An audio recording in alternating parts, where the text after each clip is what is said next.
দেবু रोम रोम भाइयों এফালে গৈ আছো ৰে অকমান আৰ্জেন্ট আছে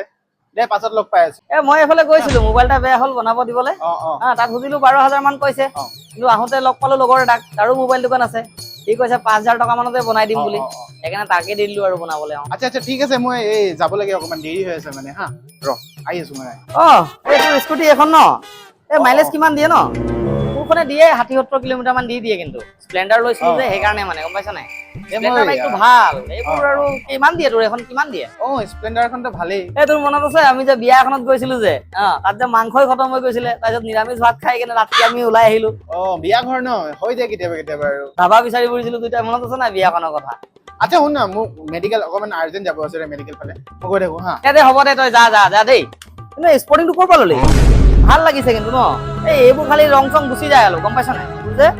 অলপ হেৰি হৈ যায় ফেডেড হৈ যায় বস্তু জীৱনটো এনেকে চলি আছে গম পাইছ নাই এইবোৰ আৰু কি কবি ৰ মায়ে ফোন কৰিছে মই আহি আছো দে ভাই মই ওলাও মায়ে ফোন কৰিছে বহুত কথা পাতো কিন্তু তই ইমান কথা নেপাতিবি ভাল নহয় ইমান কথা পতা গম পাইছ নাই দে মাহা কামৰ হৈছে পেচেণ্টটো চিন্তা আছিলে মৰি গ'ল জানো ফোন এটা কৰিলোঁ